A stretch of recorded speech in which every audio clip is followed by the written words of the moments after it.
What's up, everybody? Welcome back to another Sunday Trialogues. I am joined by not just my two co-hosts, but also a guest. We've got Nick from the Occult Rejects here today. Oh, yeah. So it's going to be a great show. We got Ricardo back and we got Ethan. So, guys, why don't you go ahead and introduce yourselves? Ricardo, go ahead. So, good morning. My name is Ricardo Calvario. My tag on X is, as you can see in the screen. I just want to plug in the Institute for Natural Philosophy and our great podcast presented by Jacqueline and Sarah. They got him. They got him. We were just commenting on this. He's got internet issues. Go ahead, Ethan. Well, I'm glad that we got Nick here because he's responsible for bringing the three of us together ultimately. So thank you, Nick, for everything. I'm easy to find on all the social media, writing frequently, and so on and so forth. Appreciate everybody. Ricardo, you cut out if you're still there. So Okay, so where did I cut out? Institute right after Institute. Okay, so plugging in the Institute for Natural Philosophy and our podcast presented by Sarah and Jacqueline, that is The Universe Unveiled, that you can find on YouTube and on X too. And that's it. Thank you.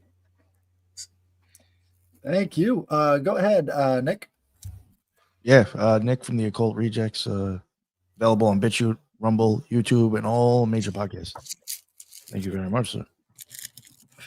And you guys know me. I'm the Headless Giant. You can find me at the Headless Giant on X and on YouTube, obviously. And if you have any sort of weird occult stories, I love to get them. So send them to the Headless Giant podcast at gmail.com, and we will read those on Thursdays. So now that we're doing the trialogues, I think this is more of a tetralogue.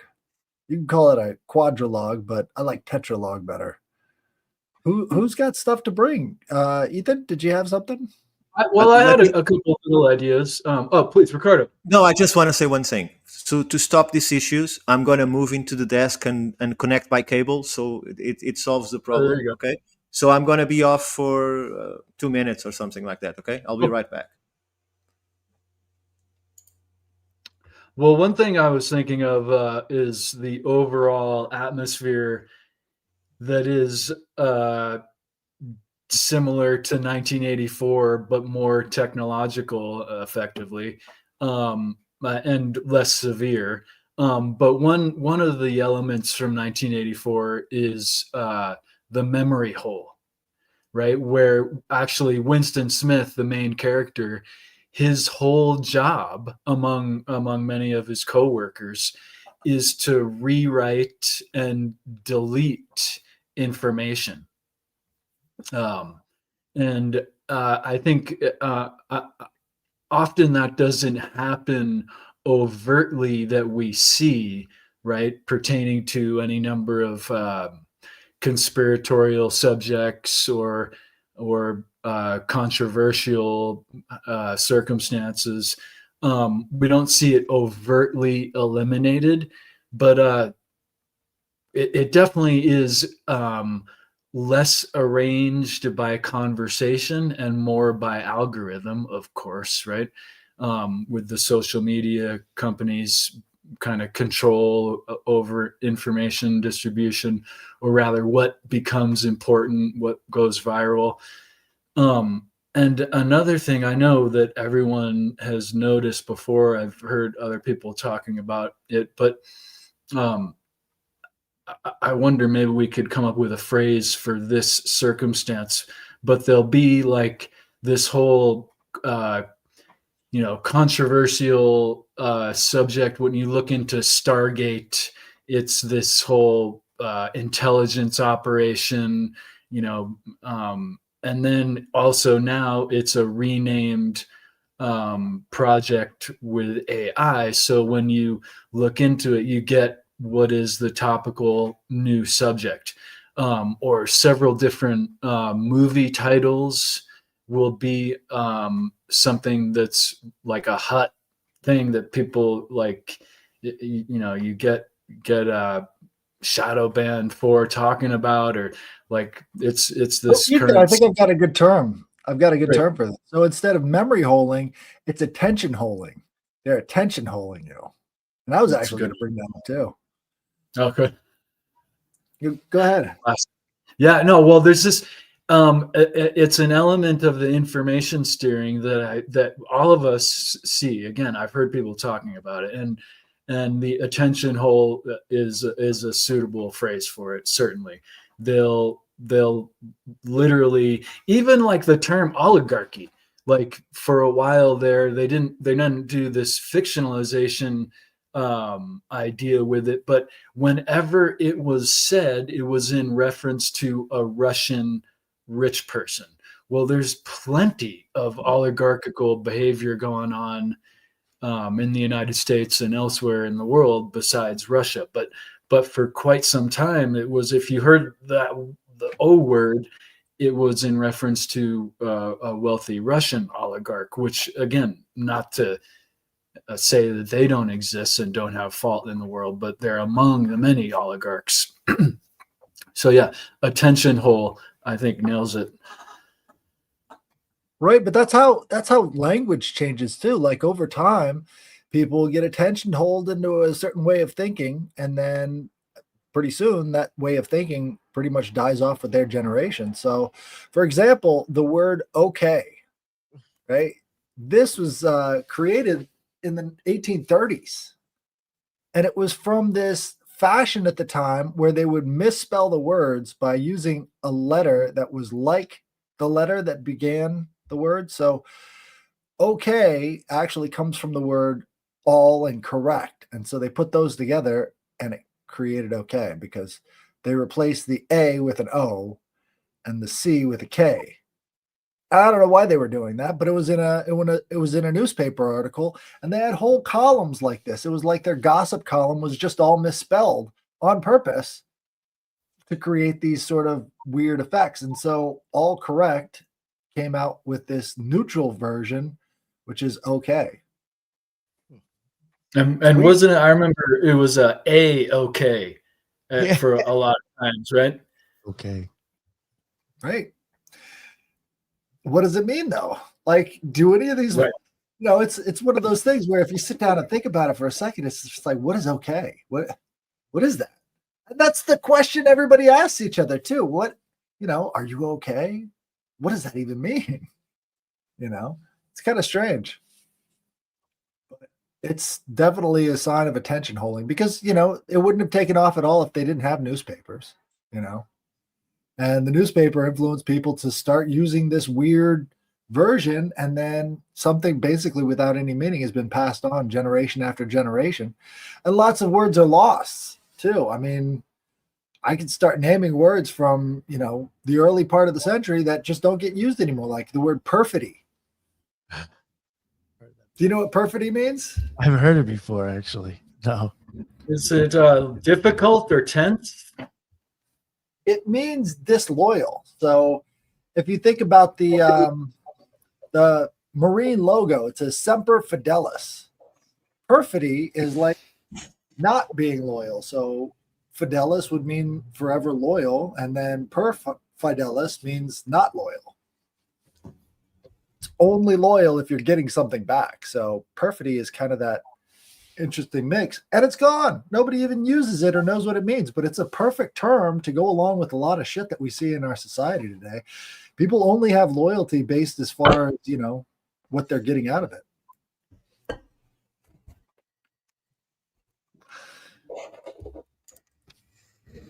Yeah, it's all become transactional. There's very little even consideration of honor, and even when I might bring that up, it's like almost like a what? Who talks about that? What are you talking about? But yeah, beyond that, I think principles. If you hold your principles, then you don't get swayed by all these steerings, I think, as much. But I don't think that is as commonplace of a kind of philosophical perspective as much as like partisanship is. Principle, partisanship is more attractive, I think. Well, in 1984, they were kind of saying that if you can eliminate the words that communicate these ideas, then you can eliminate those ideas as well. And that kind of happens every generation. Like we're losing tons of words, we're getting tons of words. Maybe that attention idea, not everybody can be focused on a lot of things, but if you can get everybody focused generally in one direction, you can eliminate a lot of ideas from the mix. And that's a great point. The simplification and elimination of language leading to a redundancy of thinking, right? Like I think we see this in the education trend over the last many decades in the United States and probably globally, that people are not using big vocabulary as much as they might have in the past. And certainly, like if you communicate with young people nowadays, it's like, I mean, I hate to sound like my elder generation, but it's, what are you even talking about? It's like low key da da da. Like low key what? Like I don't know. Just a lot of the redundancy and inability to communicate. I think it is becoming more and more stark. Brain rot.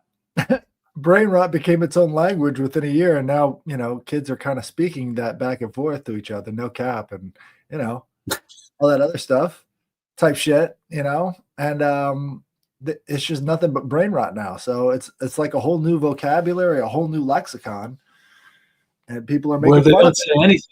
None of it is like really meaningful. It's just like there's a term for it, I forget, but it's just like words that are just add-ons without much meaning. Filler. Yeah, but Fillers. is it enriching to our language? It isn't. So That's why it's called brain rot. yeah, so it's a decline in the ability to perhaps not in the ability to communicate, because these people are clearly managing to communicate through this shortened and more simple way of speaking, for them at least, because I couldn't understand it for sure. I still have trouble with the like OMG and all of those things that we used today. Like I just learned yesterday, and that makes me probably a bit stupid, the meaning of goat, because I've been hearing on the trip that I made for communication between even the cameraman and I didn't understand what they mean. I thought it was something of the trade or something like that, and then I realized that it's greatest of all time or something like that, right? Goat, it's the goat. I thought it is the expiatory guy, because that's what the goat means. It's or to me at least, it was what goat means. It's a guy that takes the fall. It's a guy that takes the blame. It's the goat. But apparently now it has a different meaning. That's interesting. Sarah brings up 6'7". So 6'7" is now a meme, and it comes from really, really esoteric sources. Like some guy mentioned how tall this other guy was, and the expression on his face carried a certain type of feeling that they translated into a meme. So 6'7" now means something, and when you use it, other people who know kind of give you the nod because they're in on the esoteric meaning behind the whole thing. But who has time to map all these things out, especially something as innocuous as two numbers stuck together? Sure, but there are people defending that, for instance, emojis is enriching the communication, because it's a new form. Some even related to ancient pictographs like hieroglyphs, or which I find interesting. It's again, it's a point of view. So exactly as you were talking about good and evil and morality, basically, it's always it's not a fixed thing for everybody. It changes from place to place, from culture to culture, from perception to perception. So it's all interesting in terms of language and communication and understanding of what it means. I'm convinced language started out as an inside joke that just spread. They couldn't keep it a secret. Well, most academics consider that language came from the need to trade, not for education or establishing rules in a community, but for trade, which I'm not sure, but It makes sense. You gotta move goods between places. But this also brings up the concept of maybe primordial telepathy, right? So in the telepathy tapes and a lot of these other things, you understand that some of what they've been doing to experiment with this stuff has exposed that there are vestigial parts of the brain that we don't use that maybe early man had more exercise and control over that might have assisted in telepathic communication. And when language kind of erupted, we kind of lost control of developing those sensors as children. So now we don't have telepathic communication. And it's because we overuse the language instead of using the rest of our brains that did more to it. I So it's agree. I agree, but kind of a devolution or a downhill yeah, slide but it still happens into brain because rot. if you go to the city of Alatri in Italy, you have these 9 gates that are all oriented to astronomical positions. And when they did the archaeoacoustic testing, they use a special type of camera whose sensor is modified to detect the movement of molecules of air. And this tells them where the magnetic fields are, right? So all the 9 gates, because of where it's placed and how it was engineered, and this sounds like woo-woo, but it's reality, it has a magnetic vortex on each of the gates by the medium size of the head that tunes everybody's brain to 110 megahertz. So what happens inside the city is people, did you talk to me? Because they start listening to one another, and people go there because they know that they see things, they hear things, right? And it's an enormous city that had this technology active. Now it's just dormant, but they still can sometimes feel what that other person is speaking to them, and this will allow them to know if a stranger had evil intentions or bad intentions of doing something, because it would be out of tune and they can all sense each other within the community. So not only, I think you are absolutely right when you say that language replaced this. I think it comes out of a need when the megalithic world ended and the power of the megaliths stopped.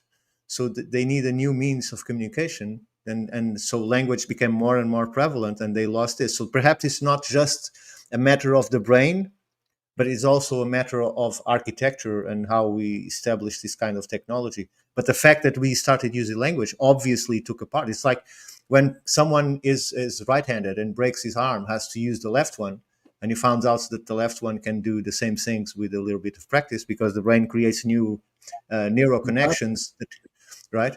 So in this case, it's the contrary. We are losing those neural connections because we don't use them, right? But they are still there, and these sites prove it. Sorry, I made it too long.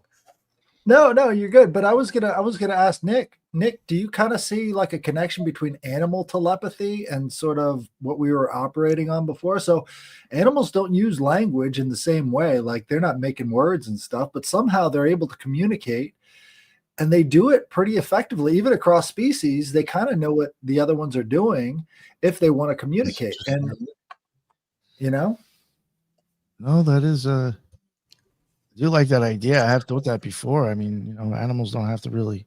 I mean, there's certain things that they do that I think they understand, like what the other one's trying to get at. But I mean, I don't think they have a specific language vocally.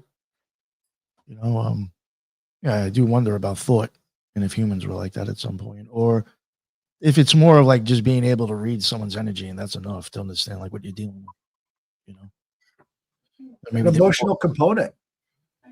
yeah. I've even wondered, like, is that why some animals sometimes will react different to different people? It's because it's what the person's carrying around with them. Why would a cat that, sometimes is good with people won't like one person? You know what I'm saying? There's probably a reason for that. Right. It might be even something attached to them too. Oh, yeah. Or they're just an evil piece of shit, Right.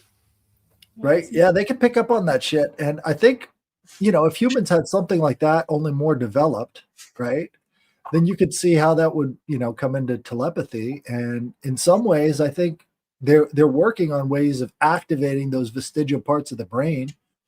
Because if they can, why not? Why not try? But the ultimate conspiracy would be a bunch of people who all have telepathy, So they could all be mobilized without ever saying a single word over, a lot of distance, or I don't know how far telepathy is able to go. I mean, is there a proximity limit on that? You know, Well, I these mean are all the questions. idea of remote viewing, right? This is a psychic or intuitive practice that has been engaged by governments, and they kind of, we give this up, or we ain't using this before, but no, actually we're going back to it because it's, the most, you know, um, it seems fanciful, but it's a really like operational step-by-step orientation that uses potential intuition. I mean, it's very, very interesting. Well, we get back to the experiments of Rupert Sheldrake, and there are two that are relevant to this case. One of them is the experiment that he made, that is, can we say who is calling? So do we know who is calling us at a certain point? So he made this study, and mathematical probability proves that we still have the ability to know who is calling us before we picked up. There is the t-shirt. And another test was done between people and their animals. So this particular dog, as soon, so they changed the itinerary of the person that gets out of the house. They didn't follow the scheduling usually of the time of coming out of work and so on. And so what they did is, for several times, they would call the person, the owner of the dog, and say, now you go home, right? And the second that the person produced the thought that I'm going home, the dog moved into the window at the exact same time. So this is to answer what you were saying. There is no distance between an established connection, right? So, and the person that is calling you can be on the other side of the world. So, and you still My know who cat, is calling you. my cat always knows when I'm getting home. See? Always knows. Yep. Oh, you know what dogs is? A lot of they're saying. I think that is as your scent starts to dwindle off. That's when like they have like they can figure out when you're coming home by like how long your scent is gone, because they're used to like I guess like a work schedule. You know what I'm saying? Like yeah, some weird shit like that I was reading.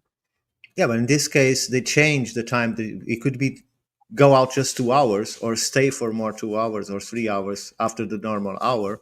And it's only when they decided I'm going home that the dog would move into the window. So Oh, that is bugged out. yeah, and they did the same. They had the same results with several dogs, but the one featured, they actually filmed it and show it. And there's another one, the rats test. So they present. Let's suppose that in Japan, this was peer reviewed and retested because they didn't believe this. They gave a new maze to a group of rats in, let's suppose, in Japan, right? And they took 2 hours and 15 minutes to solve the puzzle. They then repeat the same test with another group of rats or mice in Austria. They took 1 minute and 45. They then repeat it in the United States, and 1 hour and 45, and they take 1 hour. And it keeps decreasing each time the experiment is repeated, and the mice are not related in any way. So this shows that by doing a task, there is some information that is uploaded that can be accessed when you're trying to solve the same problem. So when we speak about inventions that are being recreations of that are lost in time and then they're recreated, we might be talking about the same thing. So knowledge is not lost; it's somewhere, and there is a way to access it. Well, this might sound weird, but they've actually seen the same results when it comes to chemical reactions. Exactly. So in a lot of these nuclear tests, they've got exotic particles that they don't know ever existed in nature. And the first few times that they're dealing with these things, the results are entirely erratic, but they seem to normalize over time.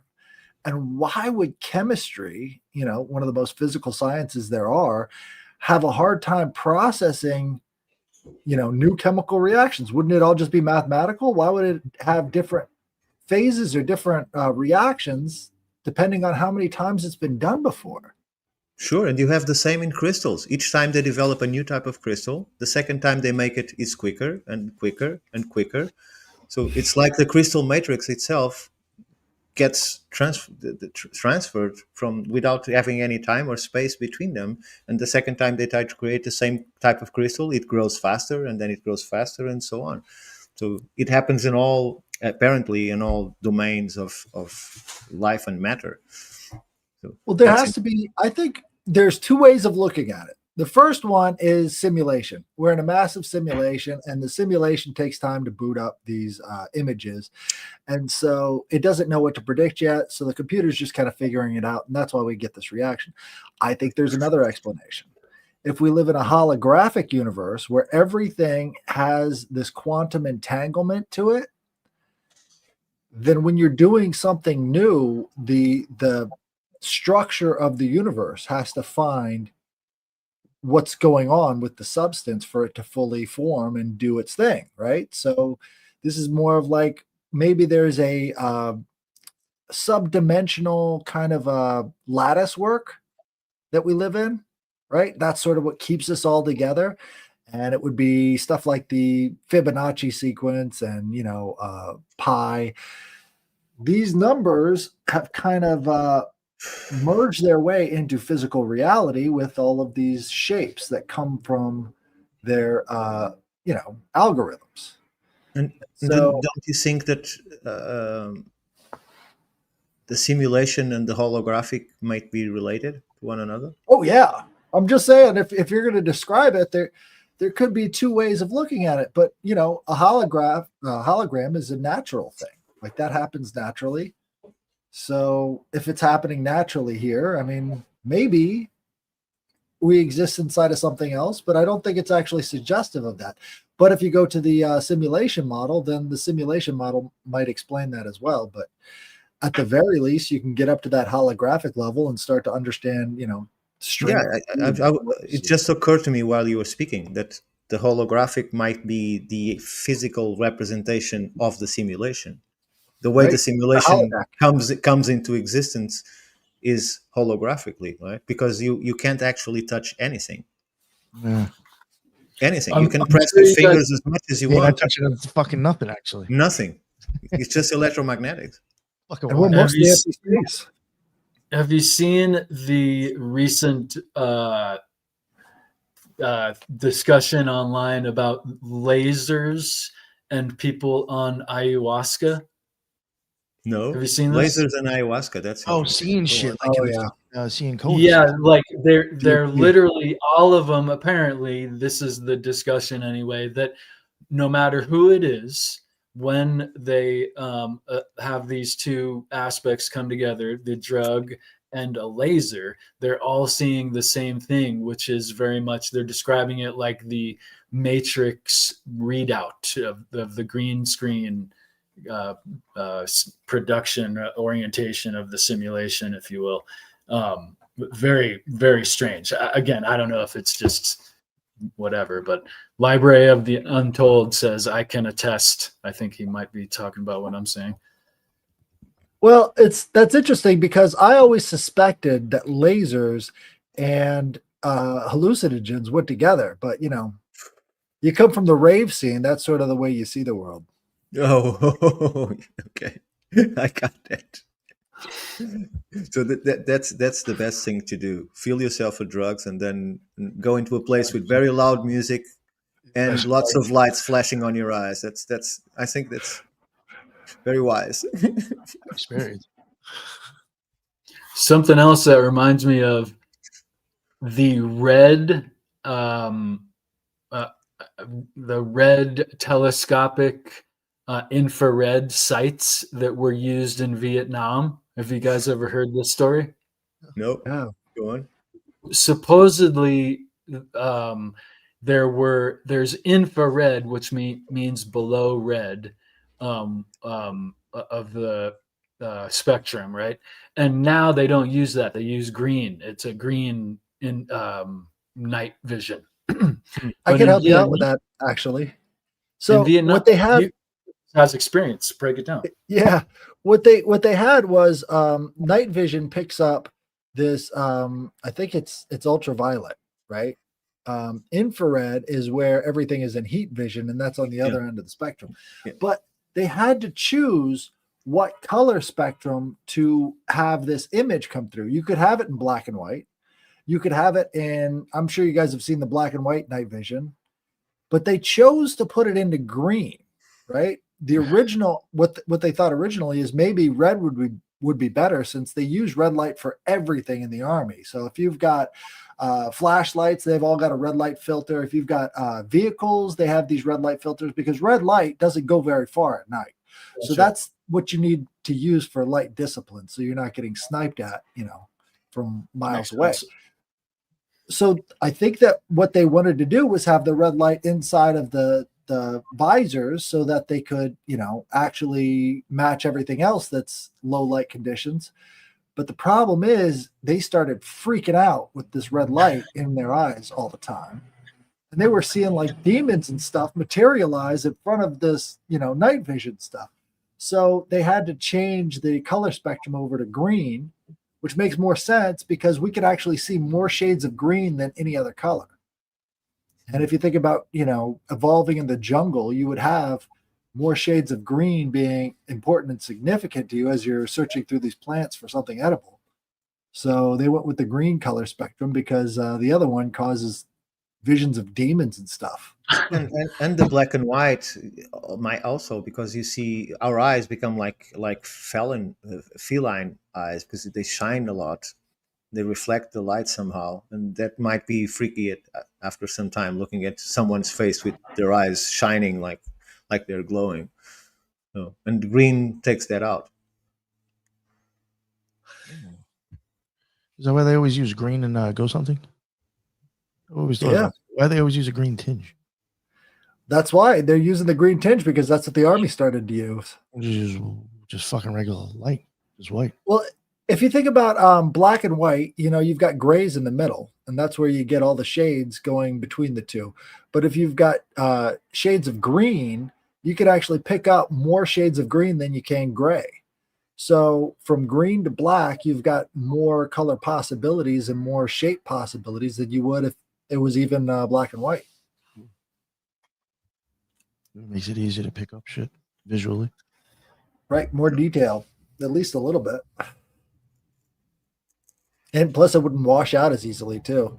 So when you have bright flashes of light coming through these goggles, all it takes is one big flash and you're blinded for a while, So And I wonder, this might be sounding off, but I wonder why they don't give them some form of cannabis, because it's proven that it widens your field of view and betters your 3D perception of reality. So to a warrior, it would be... I know the answer, I think, because it would make people not want to fight for a government. Well, in small doses. Just to increase... Well, they do give snipers diazepam, which is an antispasmodic, which helps control breathing a lot better, so they can make better shots. So, but you don't want to drive or operate heavy equipment on diazepam. Well, I know that in the ice Olympics, in the Winter Olympics, you have those triathlons that they have to ski, and then they have to stop and shoot at targets. They take a drug called Inderol that has no other effect than to regulate your heartbeat and take your shivers out, and doesn't appear on tests. So they take that, so when they stop 2 or 3 breathings and they are not shaking it, and they are able to shoot at the targets. Because if you can imagine, after all of that exercise, stopping to point at something, you are still running, your muscles are still all over the place. I always thought that was the most blatantly militaristic of all of the Olympic sports.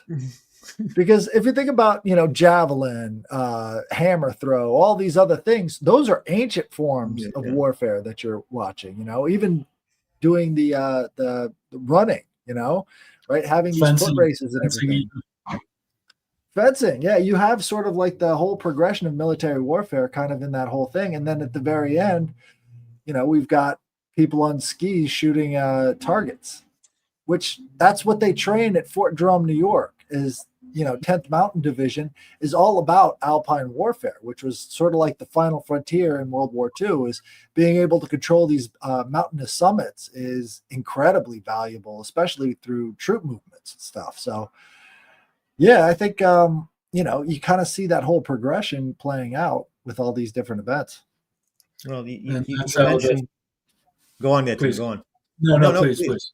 Okay, I I was was just just going saying. to say that the Finnish, a smaller Cheeks. country, were able to fight off the Russians, a bigger country, because of their skiing and rifling ability. Sorry, Ricardo. No. I was saying that you mentioned fencing, and I find it ironic that what he used in Olympic, and no disrespect to the people that practice it, it has no applicability to the real world because you never fight in a straight line. Fencing is all about going round and round and moving. So no one fights like that. And the fact that the swords are very pliable also doesn't correspond to reality. So it's an art, but doesn't serve anything but the purpose of fighting in the Olympics, like moving forward and back. Because in reality, and these people obviously know how to fight outside of that domain, but it's just ridiculous. Every other sport has a ring, and I don't understand why fighting doesn't have the circle. There is called la verdadera destreza. That's the name of the discipline that is practiced within a circle, and you cannot move the circle. And the better you get, you move to a smaller circle and start fighting in a smaller circle, right? So that would be an interesting modality to watch in the Olympics, but they just do that back and forward. Well, no disrespect, but it has no applicability to reality.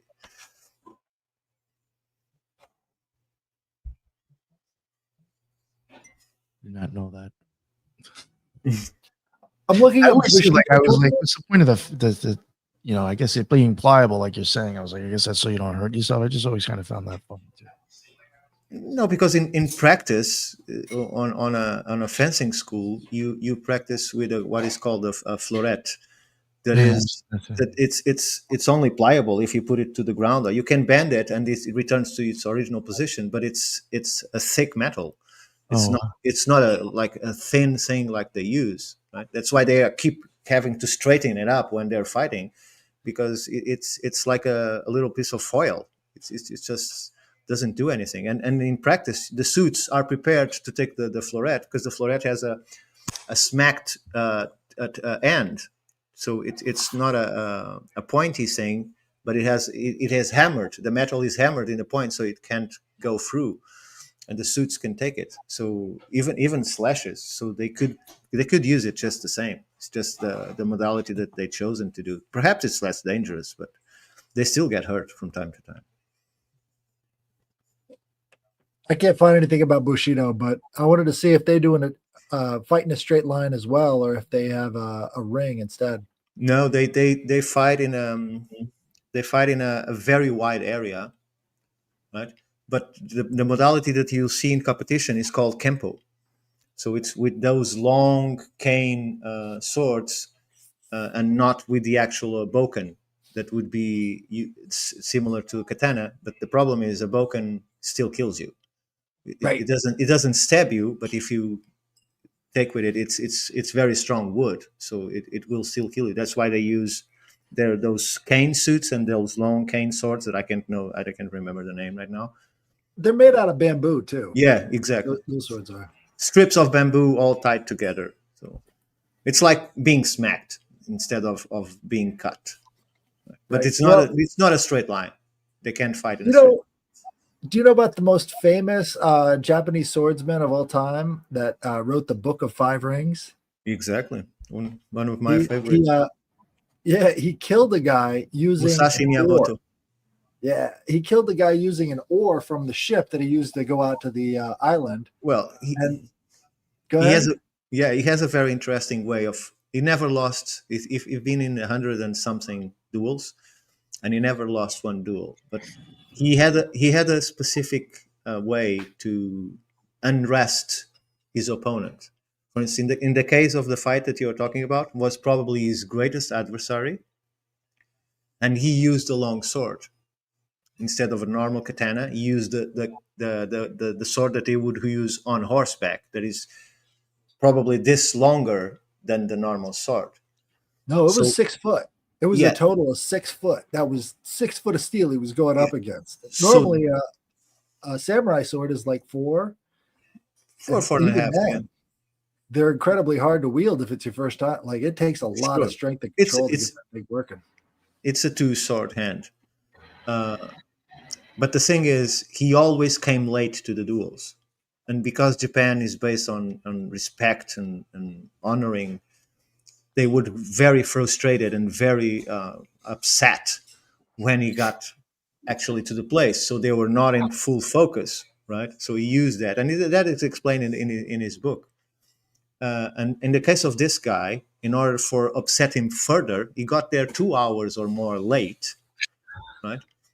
And instead of carrying a sword, he decided to, while he's crossing the river, he shaped the oar of the ship with his own tento.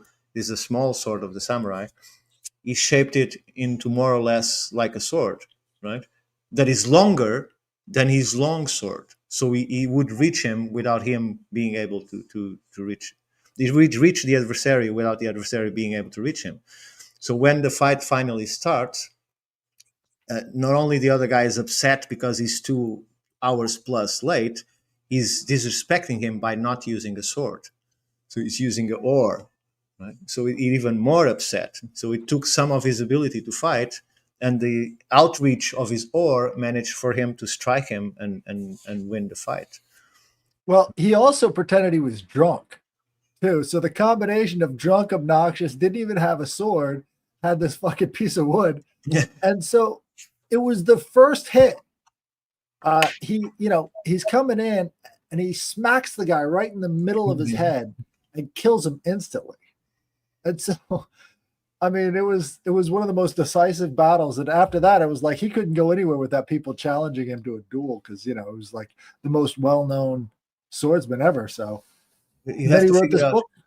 he was an orphan, right? He was raised by a Yep. priest, and he was a bit of a brat, right? He had a lot of inner strength. It was very committed to not losing, but he didn't have the skill. So the skill came with a lot of practice and a lot of higher training from the priest. And he won his first duel. He was 11 years old or something like that. So he challenged a full-grown man into a fight, and he won the fight. And from that point on, he never lost. He kept traveling Japan, going from school to school, challenging the best. And Miyamoto Musashi was definitely an inspiration for Bruce Lee as well. I was going to say Bruce Lee infamously reacted to a challenge to a fight by saying effectively, "Oh, sure, I haven't worked out yet today. Let's go."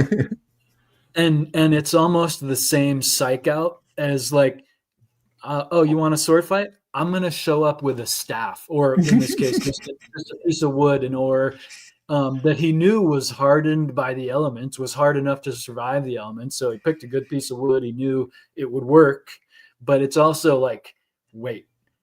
And that fight he had scheduled when challenged for a year later on yes, on the island. on the Right. island, So yes. the whole year, this guy is building up. Talk about a psych out. He had a year that he psyched this guy out with, right? And he shows up drunk and with the stick with an oar. And so the guy's just like, wait, if I win, I don't even win because he doesn't have his swords. Or if I lose, that now I'm losing to a guy with an oar, and he's all these things. They're just like twisted his perspective. Well, if you think about it, it's very much the art of war. Absolutely. You won the battle before you go into the field. In fact, the complete victory only happens if you don't actually go into the field and battle, because you vanquish your enemy before the battle even begun. So And I believe Sun Tzu said exactly what Musashi did in that sense. When your enemies think you're strong, act weak. When your enemies think you're weak, make them think that you're strong. Effectively, excuse my killing of the quote, but something like that.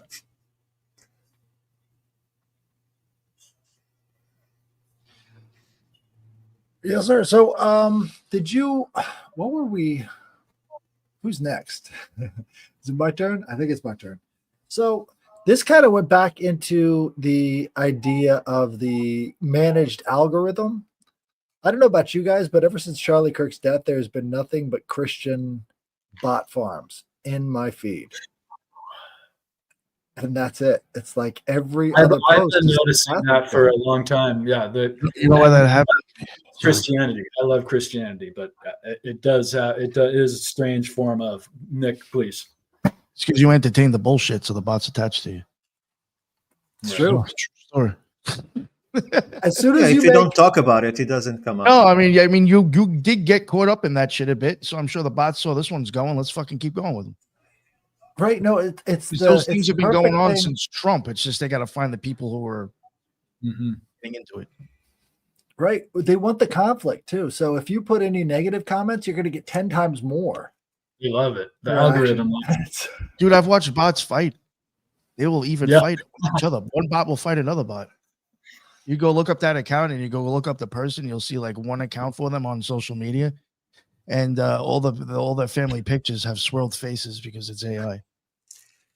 Interesting. I noticed like I'll get very little traction on things that I post on Facebook most often.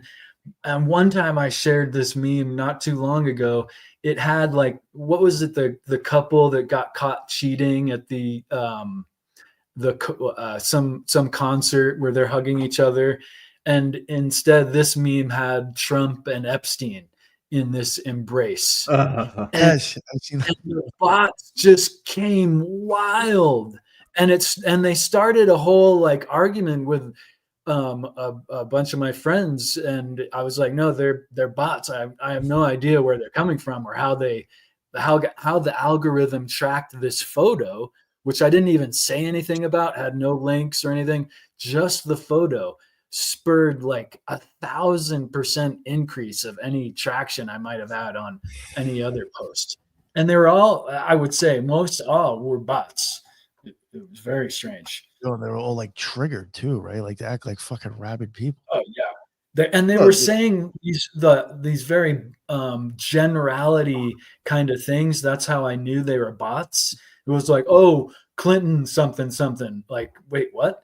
And like just this whole like not even relevant stuff. And people would argue with them. I'm like, just chill. They're not even real. Like, So, in your opinion, what is the real objective of these farms of thousands of phones connected to whatever this I would machine say is that makes them right? I know what it Bringing it- is. I just bringing figured it out. Good. In general, bringing it back to 1984, Winston asks O'Brien, what is it going to be like in the future?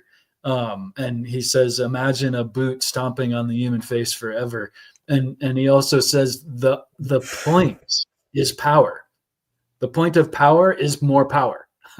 So it's like, I think that's what they're really trying to obtain and maintain is power.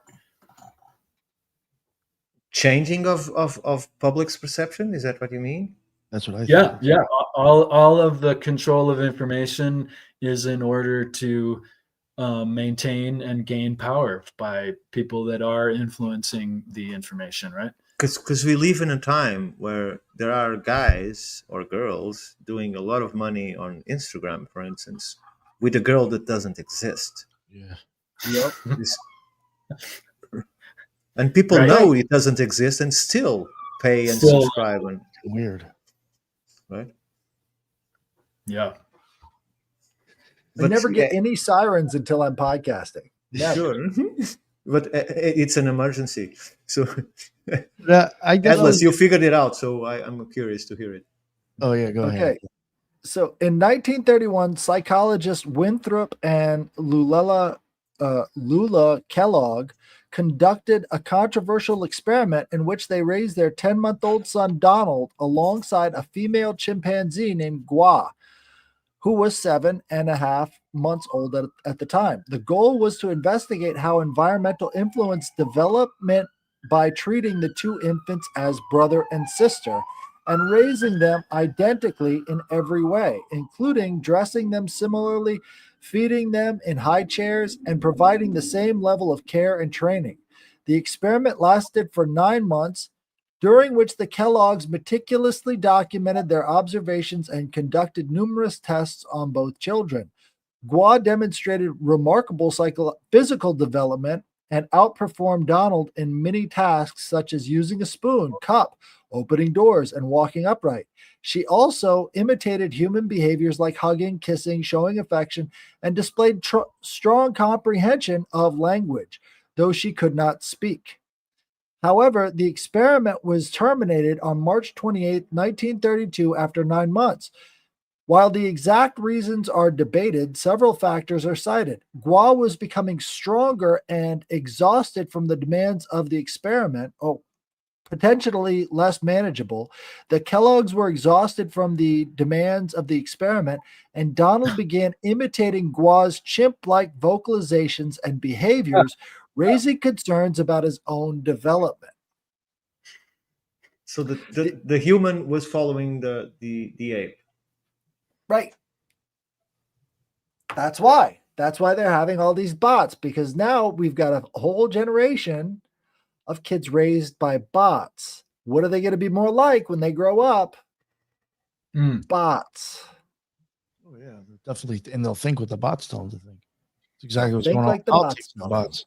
That's why in social media, it's exactly what I think. Yeah, I would say that in that particular case, the child was following the ape because the ape was to him the alpha of the group, right? Because he's the one that is ahead, the one that's doing stuff and looks stronger or better, right? In the case of the bots, I would say that these people come that are new to start using the phone and so on. They know nothing and they learn from the things that appear in their screen, right? So they kept on following and use the same methods of language, of communication, of wording that they see on these bots, and so the result is what you're saying, that they turn into human bots in terms of expression. Mind control. Yeah. Well, they have many years of that with television. Well, here's how cybernetics was supposed to work. So cybernetics was just supposed to be humans being trained on computers, kind of like away classes or whatever. So cybernetics is the interplay between human and computer. As you're clicking through these different choices that the computer gives you, you're engaging with that machine. Well, now it's the opposite. The machine is engaging with us and learning from our behavior. So instead of us learning from the machine, now it's this cyclical loop. It's this snake eating its own tail, right? It's constantly feeding back and forth between organic and inorganic. And so people are going to be learning in those ways. It's kind of like a whole Skinner box experiment using this is our entire planet. This is our only interaction. So that's what they're hoping for the next generation. It's just going to be that easy to train them through the attention hole. Which is ironic because the internet is the biggest accumulation of information with free access to it that humankind has ever heard of or had, at least in our historical times. So it instead of being used as such, the majority use it just to kill the time. Like whatever comes up on screen is whatever I'm going to watch.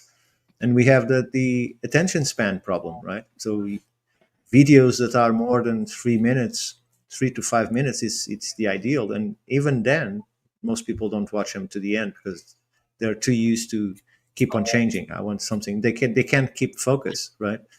So you'd think they want more open platforms if they're going to try and train these things to be more realistic. I mean, if you think about it, They need to actually understand human behavior and not just what you're allowed to type on the internet. It's the only way you're going to create more convincing bots.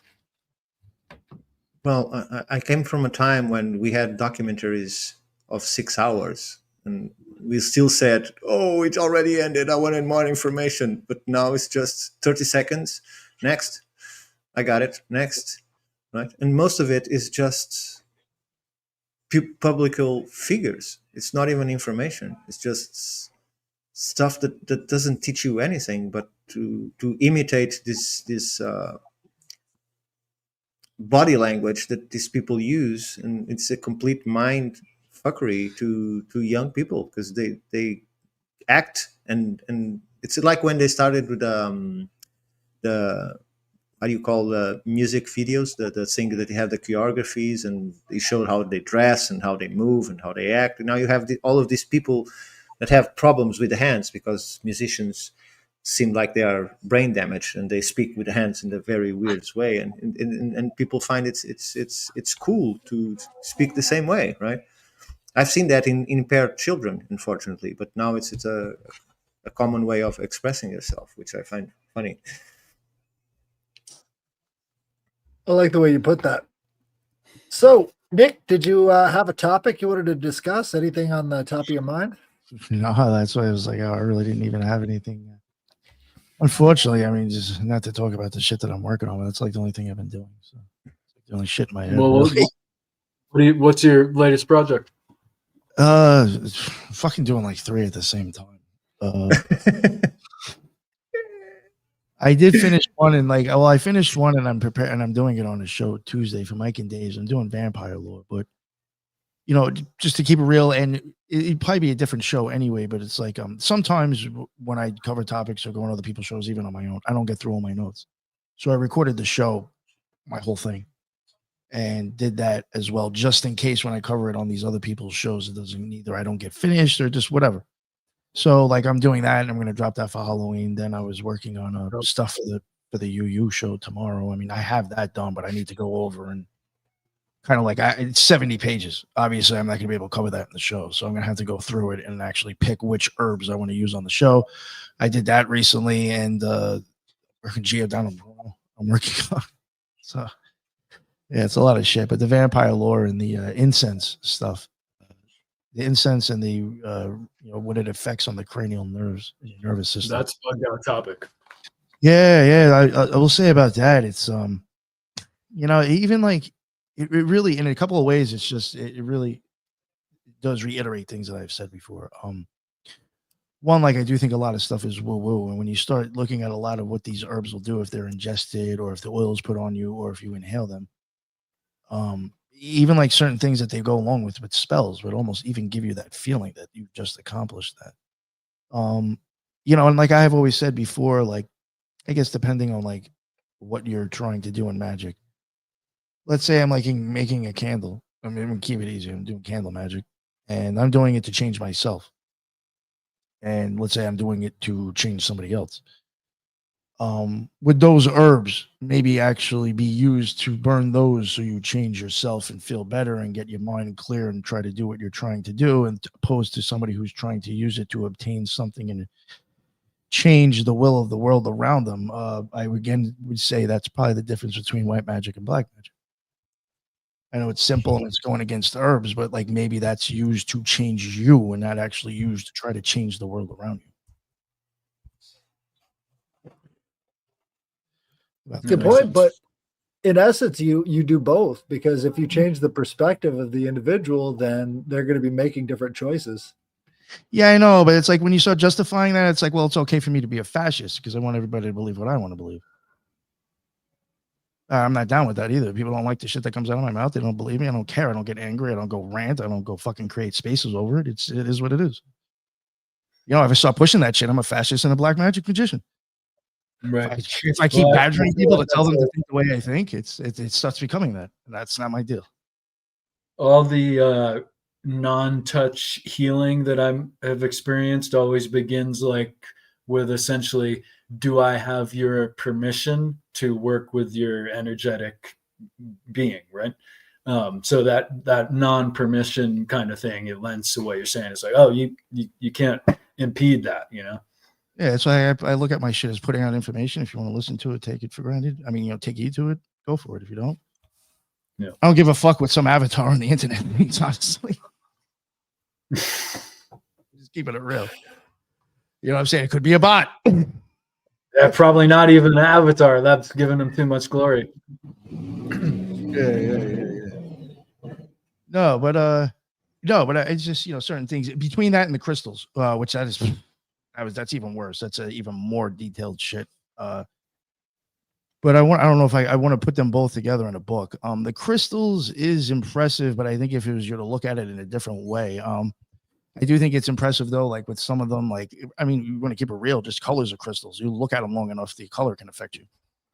I mean, there is a lot of properties of crystals, but I think if you have that stuff and you have these herbs on your altar and you're doing all this shit, at some point, I just think it's just kind of psychodrama and whatever feeling, or maybe even theurgy. Like when you're doing theurgy, I mean, maybe that feeling you're getting is from the incense and not you actually doing anything. Do you think that the ability to create magic effectively is very much based on self-actuation? Yes. So that's why the rituals can be changed according to whatever you believe will actually work, based on what you've learned that others used. Yeah, I think that's why some people might even do the rituals differently, because they're looking at it in a different way. Yeah, I mean, I would even say that's probably why Crowley has his own specific formula and rituals, is because he's looking at it in a different way than other ones were, or he's starting at a different time of the journey. Sure. So it's not like magic is something that you can follow a formula like a recipe of culinary and you get the result of the recipe. You need to believe in what you're doing, and sometimes you have to change some of what you're doing in order for you to believe in what you're doing. That, and I think, I know it's a hard thing to get at, but if you look at my whole thing of being like an NDE or death is involved, and when I cover these herbs and the way it affects your vagus nerve and actually slows your heart rate, I mean, I think it's actually quite evident that those might be aiding in you knocking yourself off. Sure, but in the case of using chemicals, then you don't require belief, because they will act you if you. Oh yeah, but all right, what I would say is you believe that you're gonna have this experience if you use this stuff. Okay. But they do actually they have an active function on physiologically speaking, right? Because if you give 4 grams of mushrooms, it doesn't matter what is the belief of the guy; he still will have an experience, good or bad. Right? That's what I'm pointing at. But in ritual, you have to use self-actuation. You have to actually believe in what you're doing in order for it to work. I think that helps immensely. Yeah. Placebo effect. Yeah, exactly. yeah. Well, there's also the the element I just thought of a second ago is ritual placement of these crystals on different parts of the body. So you've got necklace, right? Tiara, you've got bracelets, and the way that they, interact with the different nerves, like that could be TCM in some way.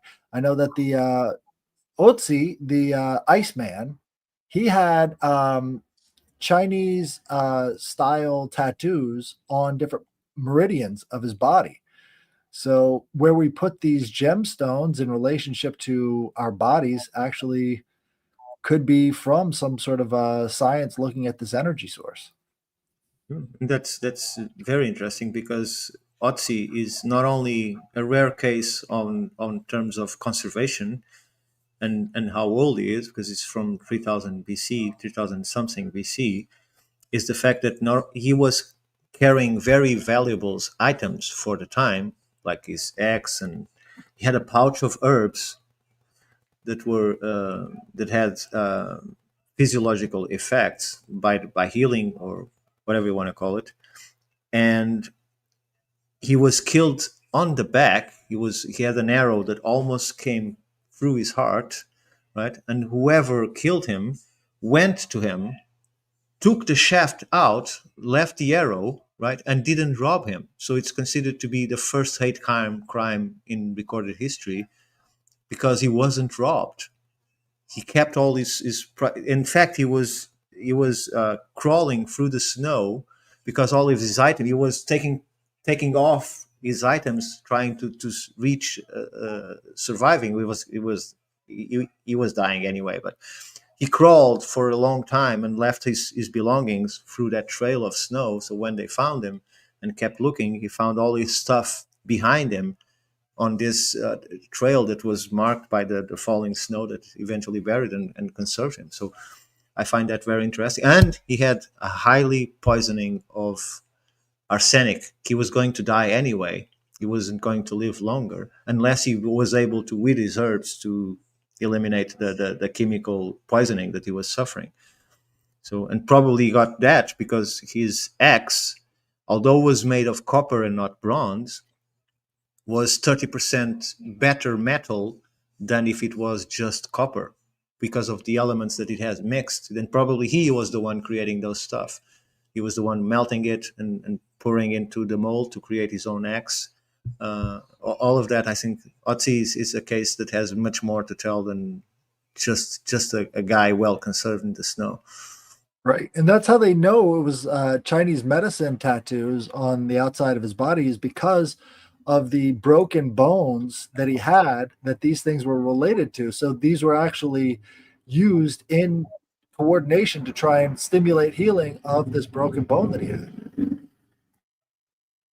I wanted to mention something. Nick, you mentioned this before, and one of the guests on the show mentioned it too, in relation to magic, the idea of bringing in the syncretic, whether it's color or chakra or the herbal incense or the crystals, right? Bring in this alignment into whatever the idea that you're looking for, into the energy of the spell, if you will, or the activity. And that really resonates for me in practicing Tai Chi. I try to align myself with good or powerful or whatever it is that I might be focusing on. If I am focusing on an idea, I try to get in alignment with gold and higher thinking and whatever it is, all together in unison. And that really has a magical effect. Really puts forth magic for sure. Yeah, I think that I've even mentioned before, I do think, like, I guess when you're getting into like ceremonial stuff for myself, I used to go overboard with the correspondences. I would, the altar cloth, the candles. I might even put oils and certain herbs on the candles, certain engrave certain sigils to with what I'm working with. Sometimes the color of light bulb that I even use in the room that I was doing, I'd have it match the Sephiroth. Sometimes I had different colored robes. I had white, black. I had a purple and a green thing that I could put over it too to like change the colors and stuff. I had a bunch of different stuff. Long story short, I do think that when I was doing all that, it definitely keeps me, I guess, when I'm worried about everything and making sure everything matches, I'm very much set on the idea of what I'm doing. And then I would even just keeping it real sounds gay and odd. I mean, I would do ritual baths before my ritual. I mean, even then I'd be meditating on what I'm about to do for the next, I'd be sitting in there for a half hour thinking about what I'm about to do for another hour. And then when I go in there, everything's set up to remind me exactly what I'm trying to go for. I'm sure that helps with the whole, psycho part. But I also do think that, and for myself, and I have said this before, and I've even wondered if this is why other occultists like pound their heads in with like tons of shit as young kids. I think the more stuff that's in your head before you have a magical experience, more shit will get rewired. So more shit will start making sense to you. So I think even if you're doing all that and it's just like, not really like magic, it's kind of like magic, I don't know, psychodrama. I think after you have a magical experience, you might start seeing how this stuff makes sense in different ways and why they're all connected. It's hard to explain. It's almost like a puzzle gets rearranged and you're like, oh, that's the actual right picture, but everything is still there and connected in a way. It's just swiped around a little bit differently. That's been my experience. So you would say that after, with your experience, you became more attuned to decoding the reality you're inserted in. Yeah. It was almost like, things would start flashing in front of my face, tarot and just certain ideas, Kabbalistic things, crystal stone, or whatever. And it's almost like it just goes like a zoetrope of them like flashing forward. And it's like you see this continual connection between all of them, like this golden thread, and it makes sense. I don't know how to explain. So it becomes as a book with a It's almost language that you like can't understand. Yeah, yeah. And suddenly you're getting words and you're getting words of it and you start to make sense. Yeah, and yeah. connect It's them. almost like starts to put together the whole paragraph right, and you're like, oh, okay. It's that weird. It's like almost to where it's like you'll even hear it being said to you, but you're not. It's even hard to explain with that. Dude, that's why so many magicians use the cut up method, because it's almost exactly like that. Yo, right? Yeah. I've thought that before. I was like, that's kind of like, you mismatch, mixing shit up again. And it's like, oh, that's the way it was supposed to be. I wouldn't even say it's like part of the chaos with magic. Is the rewiring, the rethinking. The cut up method is it's from the guy who wrote the book Naked Lunch. I forgot his name. Oh, but that was a while. Right. He would like huffing shit. Right. He would cut these words out of magazines and newspapers and then scatter them all over the place. And then based off of where they were next to each other, he would get whole new meanings out of these words. And then that would sort of represent what he was divining for, or, having to do with this ritual. And so we've interviewed a bunch of people from Temple of Set, and they all swear by that method as sort of this pre-planning phase in their magical rituals, is using the cut-up method to form new sentences and new ideas from what they were using. That's interesting. I would even see, even with like basic shit, like there was like just like certain things that like I'd remember from like news or like stories about Crowley or other people, where it's just like all of a sudden like all the things that are being told, it's like, wait, but that image is exactly what you should even start to wonder, is it you putting together the bullshit that's even being put in front of your face? Because you start to see how it actually makes sense in the tale that you've been looking at the whole fucking time, but never fucking understood it. You see it being retold in so many different ways in TV and shit. And regarding your research in vampires, did you connect more or research more into the psychic vampire or into the classical term of the blood vampire? Yeah, I guess it would be more of that. I did cover at the beginning. I mean, this is the whole thing with this whole vampire as well. You will have these ancient gods and these religions that have something that's sort of like that. It's something that just either will suck your blood or sucks your energy. But when you start getting to when the word vampire was actually used, that is somebody who died, came back, and sucks your blood. When you start looking at this and looking at people that have actually, cases where bodies have been exhumed and things, hearts pulled, motherfuckers staked, hearts pulled out, motherfuckers burned, or even, doing shit with the heart. All of this, any of these cases, all follow tuberculosis or rabies. These people were scared to fucking death of what the fuck was going on. So they had to find a bad guy. They had to find a fucking, a solution, which they were handed, and some of them even come from court. The whole staking is for what you do to a murderer. That came from fucking court. And then you take some of these old, again, going back to the ancient ones, you take some of their little bit of traditions and bring it into how you deal with it now. And this is how you sell the public the cure to their fucking manic over TB. And the cremators make a couple of fucking dollars out of it too. Sure. But you have these cases in countries around the. I have Poland, Russia. Those motherfuckers were out during the day. So where's the sunlight fucking allergy to them? Sure. It's bullshit. What Bram Stoker picked was like a few things out of like 20 fucking different things that have supposedly happened between like Rhode Island and a couple of other countries in Europe, and just was like, oh, this is going to sound good. And like, they were never sexualized or considered sexy. So we'll throw that in because the public loves sex and we can just fucking chill on that. But you are aware that around the Carpatans and even some more distant countries, we are finding these burials where the skeletons are not only maimed, so they are completely tied. They put a huge rock in their mouth. They open their mouth and they put a huge rock into it. Over that, yeah. At one Yeah. point when they thought that people might have been vampires, they stuck shit Yeah. in their mouth, they lifted their Yeah. fucking neck up, they bounded their fucking throat, all this silly shit because they thought they were gonna fucking. That's one thing too. It's like, yo, where did we ever start thinking that something will just die and somehow magically come back to life? Like if Well, something's there was dead, a- I mean, like Lazarus. how is it You have unanimated- Lazarus. Well, again, that's something you and I weren't there to fucking witness, so we don't know if it's true or not. You know what I'm saying? We Wasn't- can go on fucking beliefs or faith, but I don't understand scientifically how something can die and then reanimate and move your body. You're somehow your nervous system's gonna kick back in. You're gonna move. You're gonna fucking talk. You're gonna act normal. Well, I have Explain to me is science. How the fuck that's possible? books. If we want to go by old tales, well, we haven't seen it in front of our faces in a long time to actually show proof, have we? None of this has been in our faces to show proof. We're It old tales. wasn't exactly the same, but didn't Alexander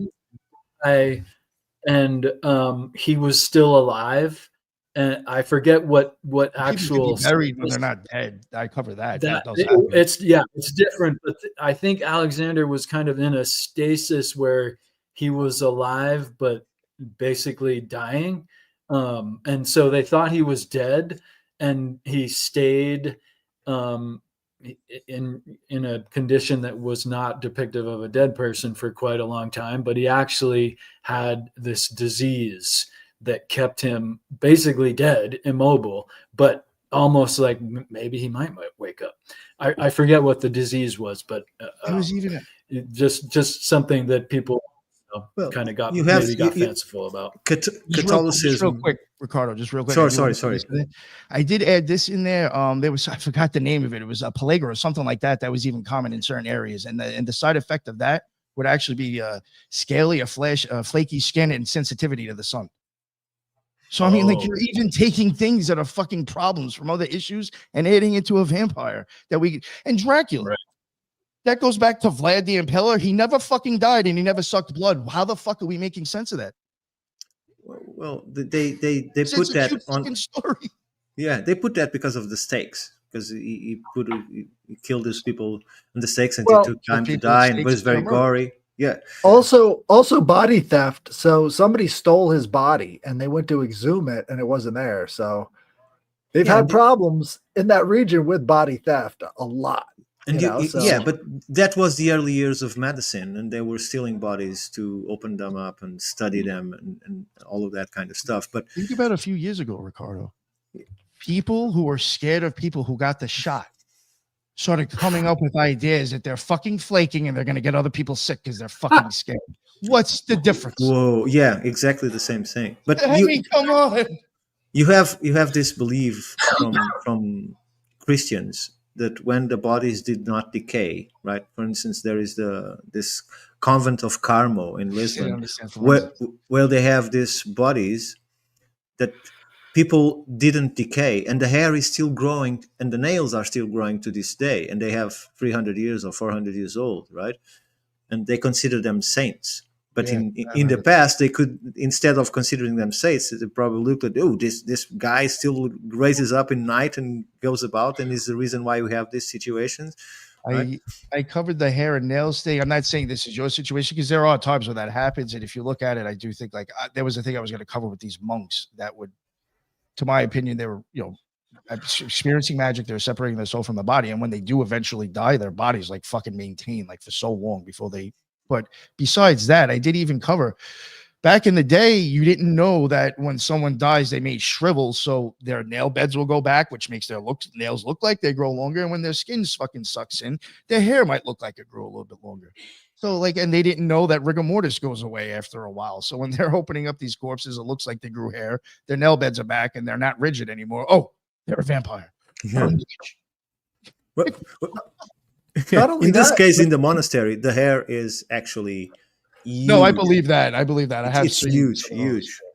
As the muscle tissue degrades, as the body is decomposing, sometimes it will move.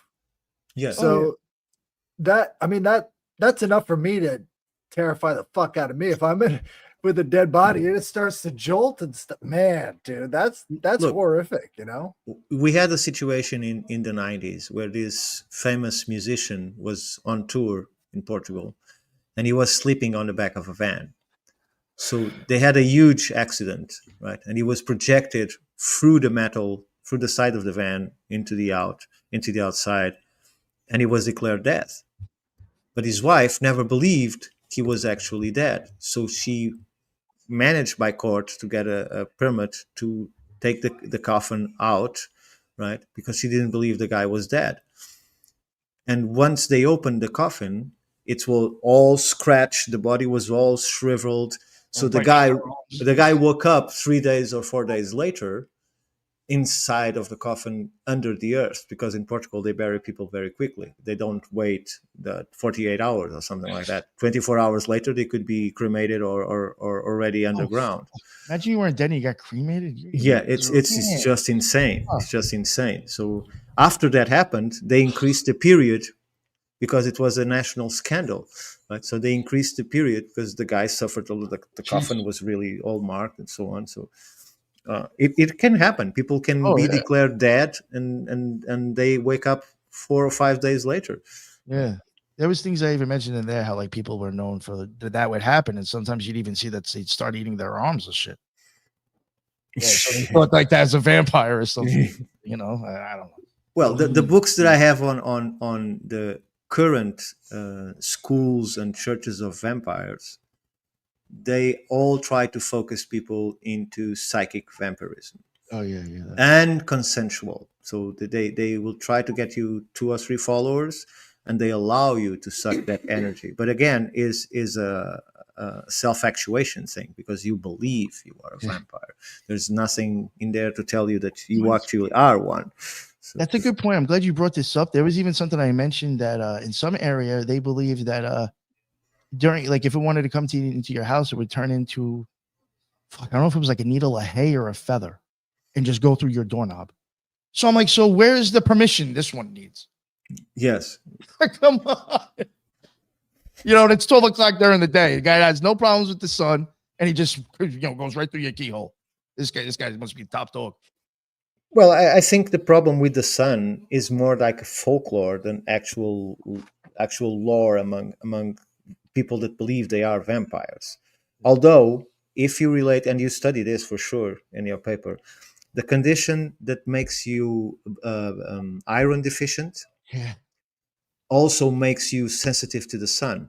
So these people that drink blood to get the iron from others people's, right? Because in these books they also speak of if you want to actually drink blood, also have people that will give it to you freely, right? And they feed out of the blood, and they can regain the iron that their body is not able to produce, and that also gives them the sensibility to the sun. So I think at a certain point that people joined one and one and thought it was all of them were incapable of being in the sun, which doesn't make any sense to me. Wild, right? Yeah. That's really the only thing I think you really even absorb if you drink blood is the iron. The iron, yeah. It seems kind of archetypal, right? That's what I think. It's more of a story of somebody who actually had a magical experience and died.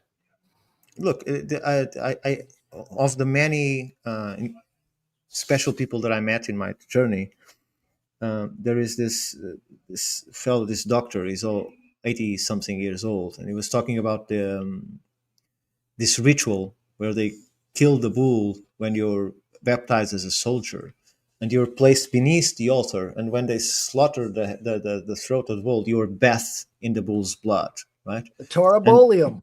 Yeah, and that gave you a sensation of like cocaine almost, because they would drink that and they'll feel that they are invincible, all covered in the bull's warm blood of the bull. So the blood has been in these rituals for a long time, and I think that vampires are just a variant of the deviant, what they consider the deviant, because they were independent. They didn't serve anyone but themselves and their interests. That was all of the priests in Rome. They had to go through that. So even the priestesses too, they would go through the Torabolium, and that was part of their sacrificial thing going on. that was involved with a lot of the Etruscan stuff. So the Etruscans Etruscan. were really big into blood ritual. They were weird. You think the Romans were weird? The Yeah. Etruscans were like 10 times worse. And let's not forget that the now is now a king, right? Charles in England. Oh, yeah. He is how do you say? So Vlad the Impaler is his grandfather aunt. You knew that? Grandfather Hmm. aunt? Yes. Wait. So I don't know how to say it properly in English. So it's grandfather and aunt. His because he's- grandfather's. Yeah. Sister? probably. So he's of his family, right? Two or three or four generations back or Yeah. whatever. So he's of the and he says it openly. So I didn't Right. caught this in someone saying it. I caught him Yeah. speaking about He it was on an bragging interview. about it. Yeah, probably, yeah, right. So, because let's not forget that they were Germans. They changed the name to Windsors because of the World War, and they didn't want to be connected to that because they replaced the English bloodline with the German bloodline because there was no successor. So they moved from Germany into there. They're actually Germans. I can't remember their actual family name, but they changed it to Windsor after they go into England. That's why Right. he's Saxe related. Coburg Gotha. Saxe Coburg There it Gotha. is. So I think that even English people don't know about this, that their leaders, their king is German family, not British family, because they keep the bloodline. So he's still German. Right. And, it's a very interesting thing because Vlad the Impaler was a national hero. I mean, he's still revered as one of these founding father characters. And that war that he had against the Turks, he was badly outnumbered and nobody wanted to give him support. And he basically was the first terrorist warlord. And so his whole style and tactics were, almost revolutionary for the time, and doing all that psychological shit by having very people brutal. impaled on the thing. Yeah. It was very brutal, but he's going up against an army that was, outnumbering him 10-1, and he was still highly effective. So Yeah, you have to keep in mind that you have an army coming into his territory and go through these fields of impaled people. Like it's logical that someone started calling him something like a vampire because it was gory and Right. and death and in the most horrific way because it took hours to die because they stuck you from your scrotum and out of your neck, right? And then they raise you and stick the thing into the ground. It took 2 to 3 hours to die in that position. they So- put weights around your wrist if they liked you. Nick is in shock. Fuck. If they didn't like you, they wouldn't put any weights around your wrists and your feet. Yeah. They'd let it take a lot longer. Oh. Horrific, dude. But also the terrain in Wallachia where he was at was just absolutely brutal. It's just cliff faces everywhere.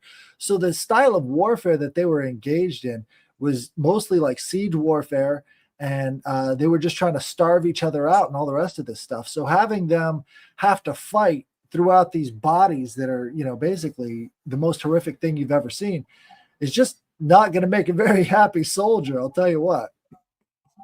Yeah, you'll be mentally distraught, to say the least, right? Right. What are we facing? Or what kind of animals are these people, right?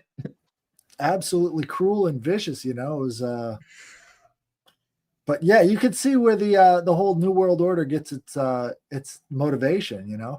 Maybe we just poison everybody just a little bit at a time over generations and see what happens. Maybe we'll poison their food. It's brutal. Like the people who think this way are just absolute scumbag. They're the scariest people throughout all of history, all the bloodlines mixed together. When your scientist comes to you and say, "Oh, look, we just found out that fluor kills brain cells.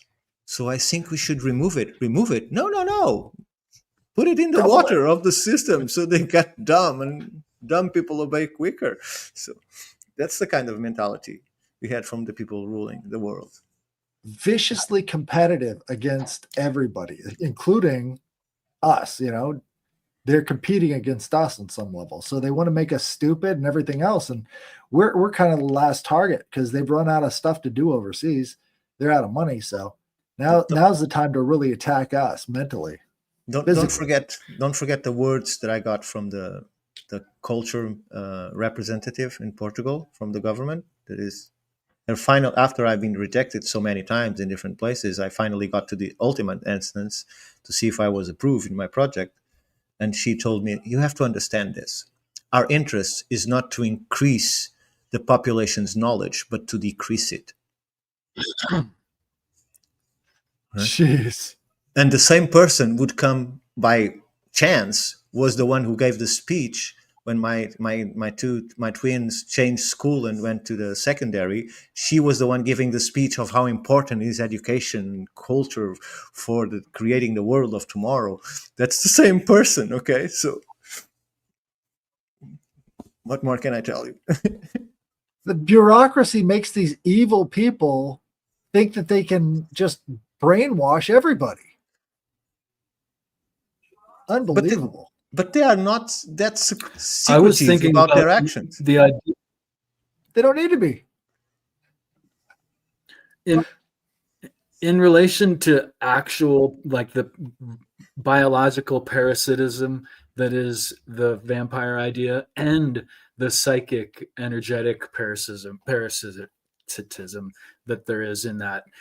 The permission idea is almost like if you're weak, because in nature, you like the permission you give for an animal to attack you is that you're weak.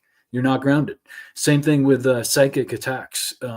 When you're not grounded, they ain't gonna ask you like, can I come in? The permission, I think, is, are you open, right? Are you energetically weak? And to that point, with the political attacks that we get, usually from internal institutions, not external ones, it's the permission is a toleration. How much we will tolerate is how much we give the permission to these institutions to dose us with fluoride and so on and so forth, right? So it's like toleration and permission, and weakness is kind of like when we stand up in a unity and formation against tolerating immorality, things shift, right? Yeah, but in terms of individuals, and I'm sure Nick found this in his studies, is that there are people that are naturally inclined to drain others energetically. So how many times we heard about saying, I like that guy, but I came completely drained when I'm. So, and these people are not making it on purpose, or most of them aren't. But even in couples, the one of them feels completely drained, right?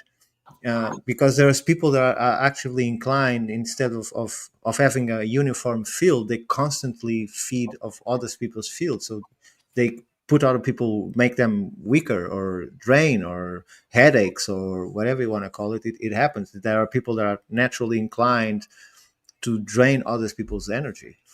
Did you find that, Nick, on your studies? I know about just in general anyway, but again, I didn't go from that angle. I went from just the original blood sucking, Sure. that whole vampire thing. But I myself, have probably done that to people, and I've had people do it to me. It's just it's quite obvious that shit happens. Yeah. And sometimes people feed off each other. That's, for instance, friendships or loves. They constantly are changing their energy, and that makes them stronger instead of weaker. Gives them a sort of a connection. Yes. In the essence, I think it's all a matter of frequency. It just depends on that. Hey, one other thing I did want to, I'll just mention, I wasn't going to say it before because I was like, I'll just leave it for the show, but it doesn't matter. When you were talking about the blood drinking and the iron, the blood drinking was even that was even a way of getting rid of TB around the same time. People were freaking out about fucking vampires. No. Yeah. You'd have women lining up to drink TB. Pig's blood in the 1870s, thinking that shit was going to stop them from getting fucking TB. Wow. Yeah, man. Even drinking the Wow, blood that's is a way of illegal. curing TB, but somehow now vampires do it. Well, I like to think that considering who popularized it was Bram Stoker Yeah. and his connections to special and high echelon groups, he probably knew something we don't at the beginning of our understanding of reality. Sure, yeah, of course. So there is half truth there. There is some half truth there, or half lies that we should not ignore completely. No. Yeah, but I think you are absolutely right, but the fact is that has to have a source. All of that fear has a source that is not necessarily the disease, but has some folklore that led them to that conclusion. Oh, that guy, it happens because that guy has this condition. The idea of that condition had to come from someplace, like tuberculosis and rabies that you're talking. They associated with some folklore that probably was half known at that time already, right? Exactly. Well, to get into Bram Stoker a little bit, he was kind of doing para-Christian mythology. So, Dracula had to stay out of hell. So this is how he survived, is drinking the blood of the living. So he didn't want to have his soul go to hell. So he figured out a way to stay alive using living other people. So, well, I find it more interesting because he refused to die, which to me is a very interesting concept. It's like getting out of the wheel of time, right? And basically it falls into the biology of belief, and again, self-actuation, because if you believe you can constantly regenerate yourself, even if you need to drink someone's blood to do it, it's still a process of self-actuation. So, and considering this is a biosuit that will do whatever you believe it will do, be it healing or whatever, it can be achieved through real self-actuation if you actually believe in it, right? And then it will become a cult because other people realize it can happen and helps them to create that self-actualization to themselves. Right? You mean like that other Wallachian noble, Elizabeth Bathory? For instance? As she was bathing in the blood of these virgins that she would take from town? Yeah, to give them beauty. Yeah. Oh, yeah. Somebody was telling me the other day, it wasn't sure why I didn't include that in my vampire lore. And I was like, the bitch didn't die first. Then you have to die. Well, not if you're immortal, then you don't have to die, right? Yeah. I mean, that's the whole thing behind it. I mean, these people are getting exhumed. They're supposed to be dead. She never died. The bitch was never in a box. She's not a vampire. In that sense. Yeah, but that's an interesting concept, right? Yeah.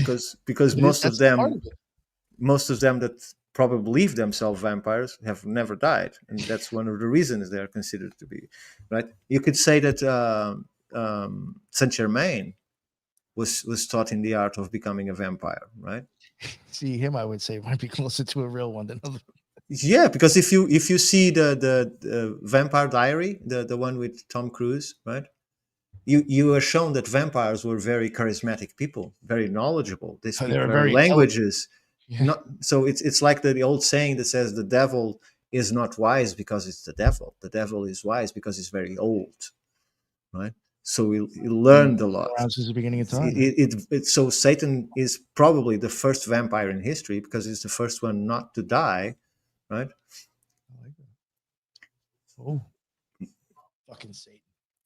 So I think that's the base of the Luciferian real religion, is the fact that they're looking for immortality the same way he did. Well, if you wouldn't have brought it out a little bit more, like if you think about the gods before the Bible, these immortal creatures that had these special powers, they were almost more like vampires than what we think of with the philosophical Platonic God, right? Well, they are not immortal. They still die if injured. And come back. Not all of them, but yes. Some of them, yeah. Yeah. That's a big part of it. Oh, yeah. That's how you even put that out with the gods, like going to the underworld and coming back. I'm like, just kind of have almost the whole vampire shit there again. Yeah. When I say that they can die if injured, I'm not saying from natural causes, but they can go in battle and be killed and stay dead, right? but they can come back from small injuries or a little bit like Wolverine, if you want to put it that That's way. good, yeah, that's a good way to Yeah. put it. So it's not about a special metaphysical thing, but it's more like a self-actuation or healing, body healing thing that keeps regenerating your cells, right? Like you instruct your own body constantly not to go old or to regenerate or stay in a certain age.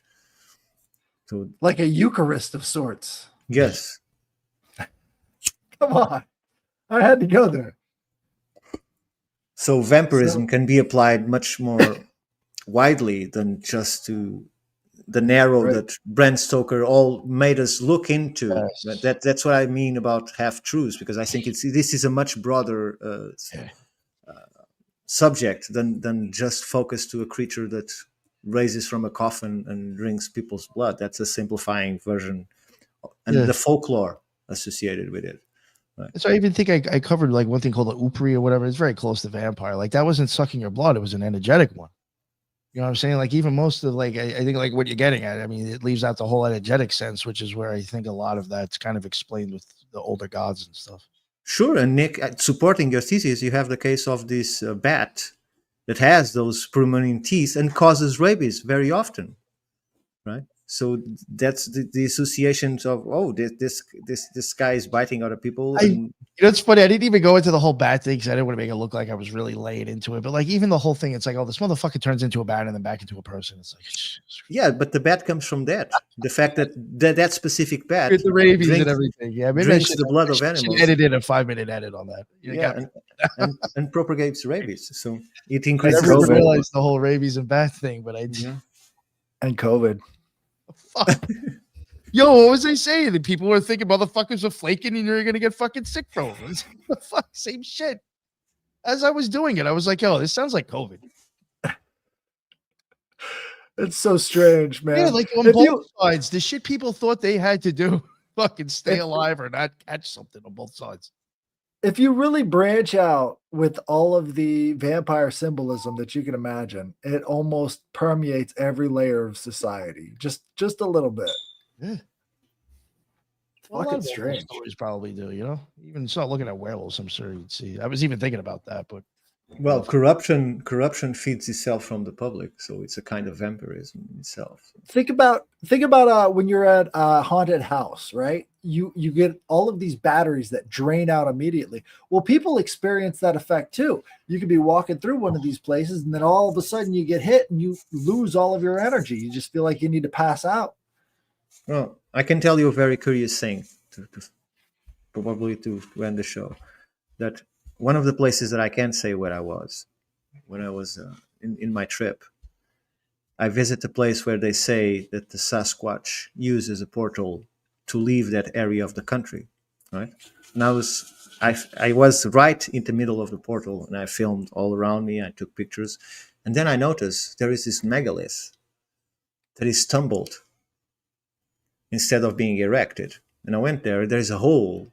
Shows that it was very recently removed, and there is no rope marks on the megalith. There is no machinery marks on the megalith. All of the moss is intact, and it's not tumbled from the hole. It's moved like 2 feet away from the hole, like it was lifted in the air by magic and softly placed on earth, right? And I asked the guy that took us there, do you know if the megalith, the stone that now is tumbled, was erected? The guy, yeah, it was erected. So apparently they activate and deactivate this portal by placing the megalith in place or taking it out of the place, right? Because there's a lot of folklore in that area of even animals going through the and disappearing, right? So Stone key. yeah, a stone key. So, and I found it interesting that they say that the Sasquatch doesn't stay in that area for the winter. They move into another place, and that's how they move from there. They go through the portal. How deep was the hole? Sorry? How deep is the hole? Probably 2 to 3 feet, round. The shape of this, the exact same shape of the monolith by its base. So I didn't felt anything. I was right in the middle of it, and I said no power at all. There was another placed near it that has this clearly artificially placed triangular stone, and there the power was very. It's like goosebumps without your skin reacting. You get kind of numb and you feel it coming from your knees, from your ankles and knees, and going up. Even the camera guy had an experience there. He was not a believer, but he went out of there as a believer. Even have loss of time and space. I had to call him in the distance, and we are just in complete visible of one another. And he was completely lost when he came out of there. He didn't know where he was, or so. Did you bring a compass? Yeah, it changes the electromagnetic field. He had a device to measure it. Yeah, and the compass doesn't work there. And in fact, the guy tried to fly the drone through the portal, and the battery was already low, but it was supposed to last for much longer. And as soon as he goes into close of it, it just died. The controller died, so he couldn't film there. Right. So all of that was interesting, but this all of what I meant is all of this folklore and beliefs, and are they real or not, they all feed into things like the vampirism in this case, where they had this diseases, they had this people that they believe were coming out of their deathbeds and raising and attacking others. It's all related with that, with the bats, with the disease, with the folklore. There is some truth in it, but to what level is hard to understand. Well, with that, I'd like to end with a Bible verse, if you don't mind. Oh, sure. So this was one I found recently. You might like this. This was a Matthew 15. Hold on. I'm almost there. Nope. There it is. All right. Matthew 27:52. The tombs were also opened, and many bodies of the saints who had fallen asleep were raised. And coming out of the tombs after his resurrection, they went to the holy city and appeared to many. So this is Matthew 27:52 and 53. Somehow there was a zombie revival took place. And they all went into town. And they all went into town. Yeah. Right. But I guess nobody decided to record that except for this guy. One guy who saw that. I think we should start. The Bible is very much quoted, but how about the other almost 100 books that are not included in the Bible? We start quoting from those books, because the perspectives are sometimes very different from what we get from this. Only Gospels alone, we have missing apostles. Why aren't we reading what they wrote? What is so wrong about what they wrote that they're not included in the Bible? So they maybe they had more zombie been in the same place at the same time. Maybe they had more zombie apocalypses inside of these other books.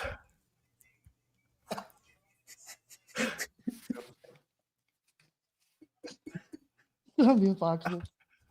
Yeah. All right, guys. Well, this has been great. We're at an hour and 47. Thank you guys for joining us. And make sure to like and share the show. This was another Trialoge, and this is Headless Giant. Tetralogue. Tetralogue. There we go. The 4 for Ethan. Let's not forget that. That's right. All right. Thank you. Thank you.